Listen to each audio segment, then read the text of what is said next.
The war that just started right now will probably be the craziest war that we have seen in recent history.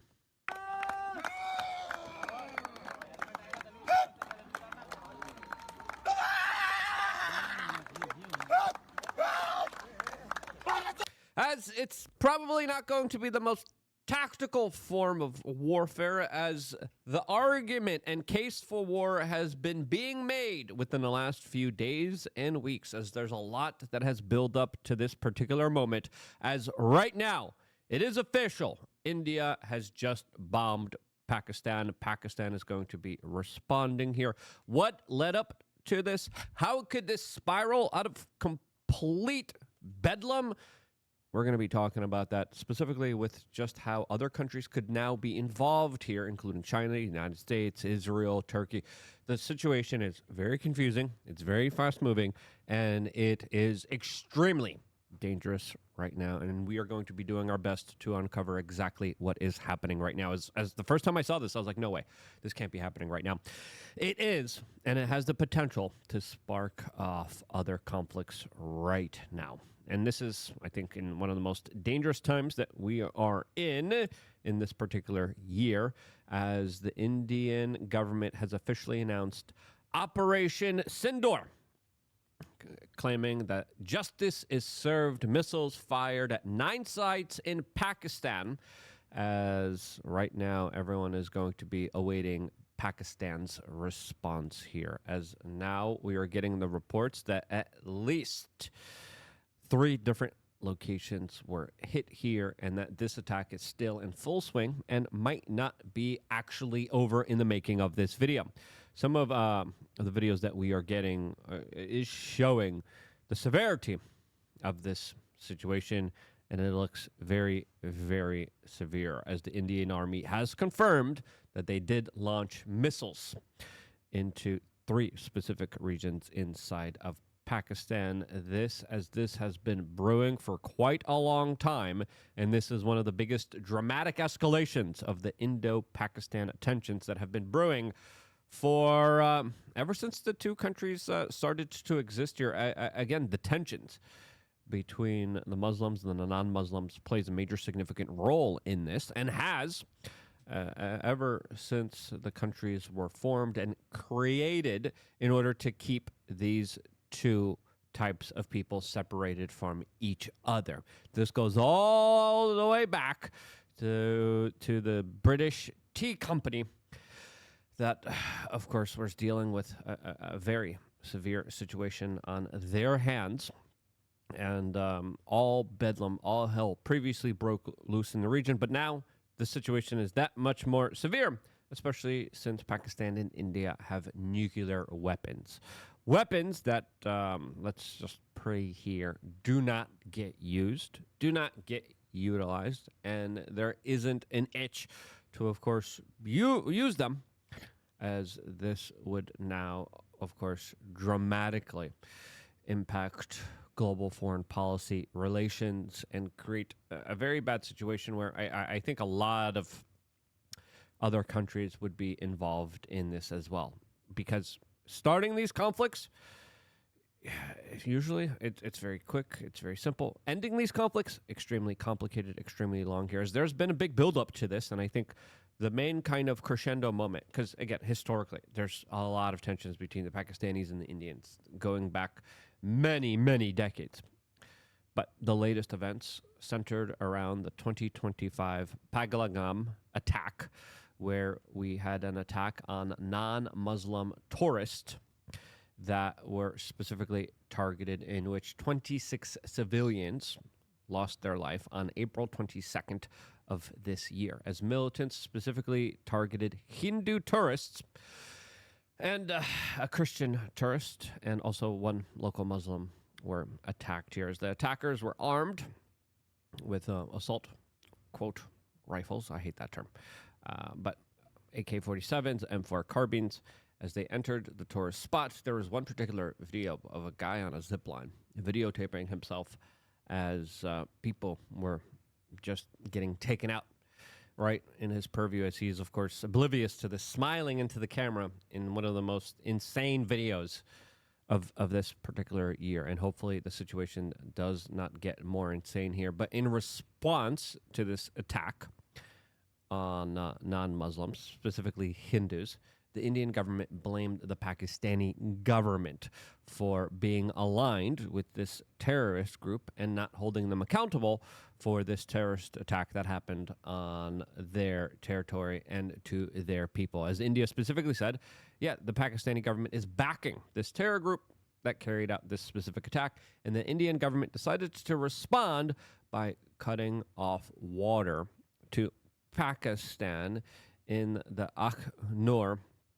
region, as there were significant reports of water levels being decreased significantly as India decided to, of course, cut off Pakistan from water. And then we saw during protests between Pakistanis and Indians inside of the United Kingdom, Indians taking out water bottles and kind of mocking the fact that Pakistan was being cut off from water supplies from India.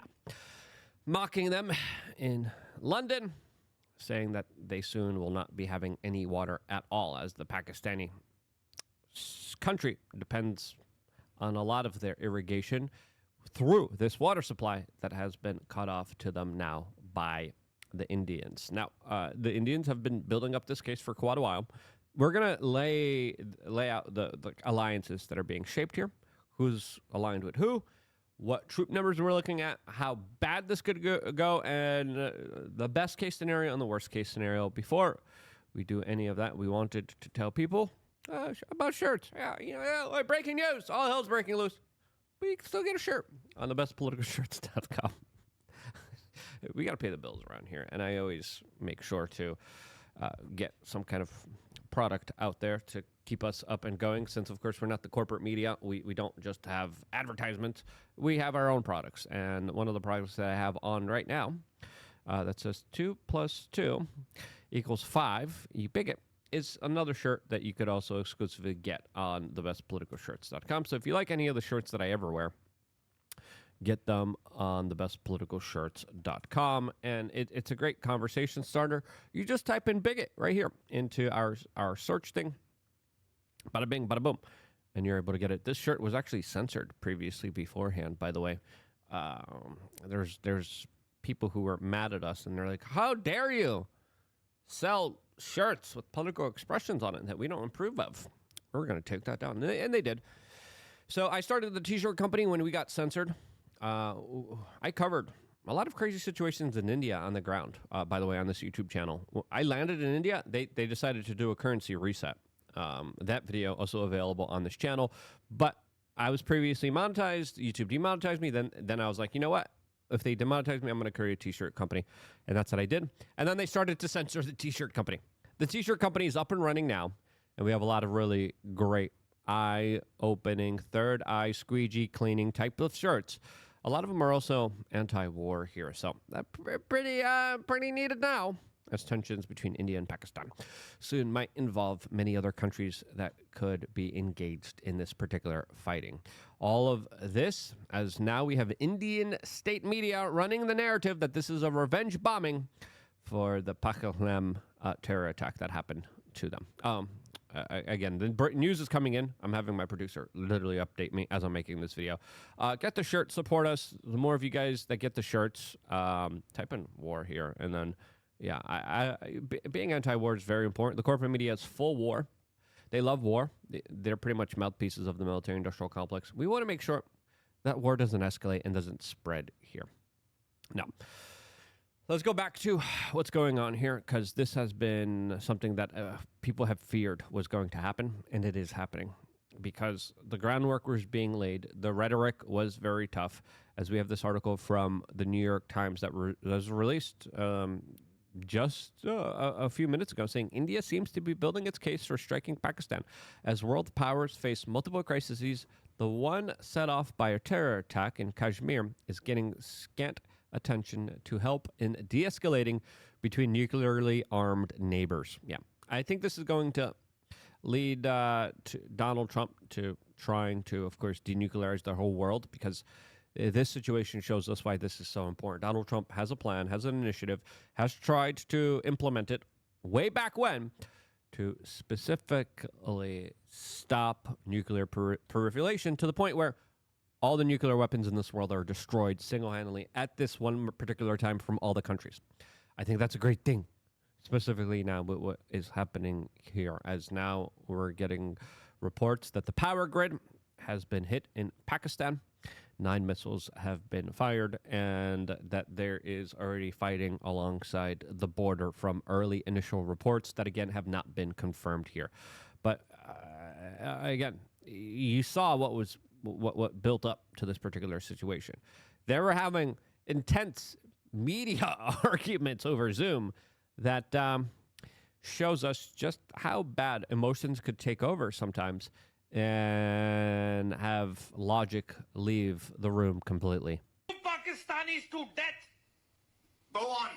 Bring it on. Yeah. You will not be given the grave. You will be given fire.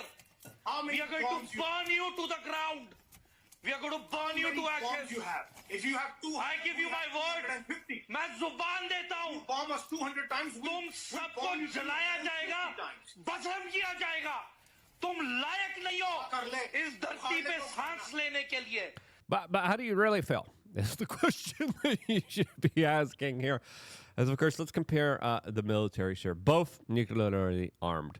Active personnel, India has a lot more people than Pakistan does, and they have 1.45 million troops. Pakistan, 654,000 troops. Reserve personnel, India has 1.15 million.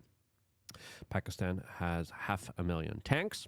Again, India has more tanks, about double that.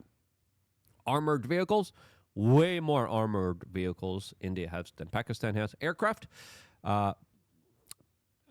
India, more aircraft. Naval assets, yep, India still has more of that. Submarines, India has 17, Pakistan has 11. Helicopters, India has 800 plus, and Pakistan has 320. Nuclear warheads, Pakistan has more of those. Highlighting, if you're a smaller military, I mean, this is why Ukraine's saying, we want nuclear weapons, we're a smaller country. And it looks like Pakistan doubled down on creating more nuclear warheads, as these are the estimates that they have 170 of them, and India has 164 of them. This is the wild card factor here. This is the crazy factor here, because again, Pakistan could be losing. Let's just say the war continues, right? Pakistan is losing. Pakistan doesn't want to lose. It's saying, we don't want to get conquered. We don't want to get totally dominated by India. We don't want them occupying and taking all of our frickin' territory away from us. We're just going to blow them up in exchange for not being absolutely conquered and taken over by a military that has a lot more military hardware and active military personnel here. Now, the important factor here will be if other countries will get involved here. As of course, this is not just a war between Pakistan and India. This is a country that, of course, many other countries will be looking into, aiding, supporting, as I think there is a bigger possibility that there's going to be a proxy conflict. All right, I think that's what we have seen in Ukraine. I think that's what we're seeing build up in Taiwan, and what we're going to be seeing building up here, as a lot of Muslim nations are saying that the people in Pakistan are their brothers, as a lot of this has to involve religious sects here, specifically of Islam versus Hinduism. Now, if you're Muslim, it's pretty clear here, Muslim countries will be aligning with Pakistan. Israel has been already aligning itself with India. The United States has also been aligning itself with India. Now, the other wild card here is Turkey. Turkey has been pledging their support for Pakistan. And when we see this type of scenario, this complicates things a little bit, because Turkey is a NATO country. The United States and Israel are, of course, supporting India. Turkey is supporting Pakistan here. Now, we had the political leadership of Turkey come out and demand de-escalations here, as and they described what was happening here was pretty grim. But they confirmed that they have very strong support for Pakistan here. Shahbaz Sharif visited our country, which coincides with a sensitive time in terms of the developments in the region. We discussed defense industry and trade, as well as our multidimensional relations with Pakistan. We have a strong support to the Pakistani public, which we reiterated.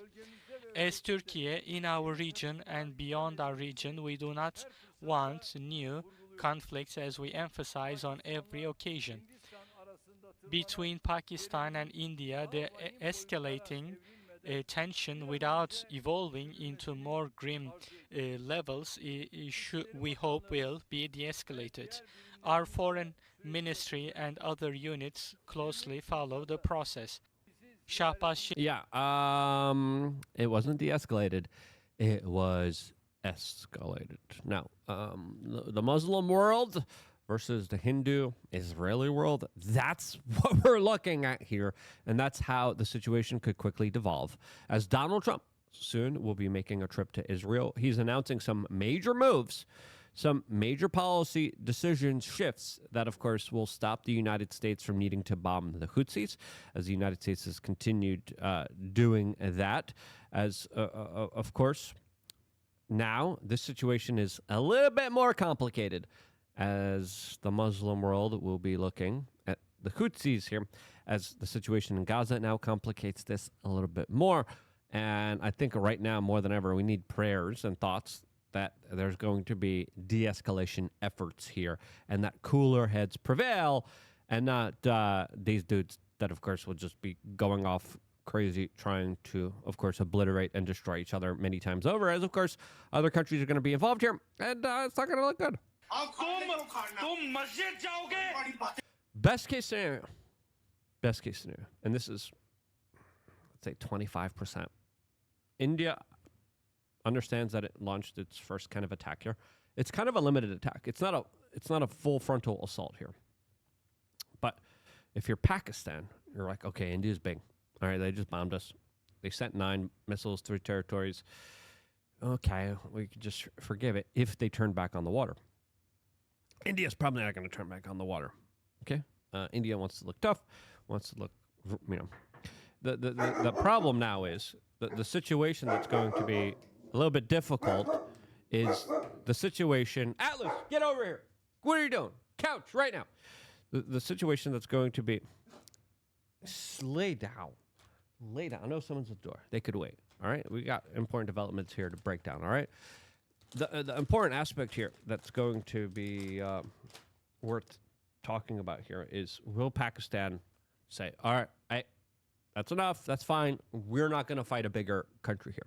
Will they actually do that? Or will they just say, the only hopes we have here is launching nuclear weapons? Best case scenario, Pakistan says specifically, oh boy, okay, this is it. Let's try to negotiate something here, and then Pakistan backs down.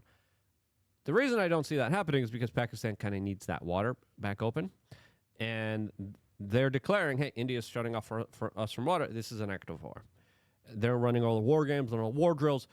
Best case scenario, they back down. Worst case scenario, they just say, look, we're going to lose here if we're going to fight them directly. Just send the bombs now. And that could happen at any moment, at any time. And that's the type of dangerous world that we're living in, that I think there should be massive amounts of international pressure now to try to prevent and stop. If you agree that we should try to de-escalate the situation as best as we can here. So cooler heads prevail. Not these dudes. You will be scared. Okay, we can't have that. All right, guys. All right, hey, calm down, relax. We will scare the living daylights out of you. Why aren't you chilling out? The point tonight is this. 1 minute, Raja. I like the advertisements. Advertisements are a little weird, I'll be honest. But yeah. Anyway, get the shirt. The shirts help support and build up this independent media organization. Pray for peace. Pray for cooler heads to prevail here, but the situation is quickly devolving, and let's be honest here, the Pakistani government is probably going to respond with their own forms of strikes. Hopefully they're limited, but then again, India is going to respond with more limited attacks and more limited attacks, and then bada bing, bada boom. We're dealing with crazy people that are just going to blow themselves in the world over many times. Crap. I love you guys. Count your blessings. Pray for peace. Stay tuned for more here on youtube.com/wearechange.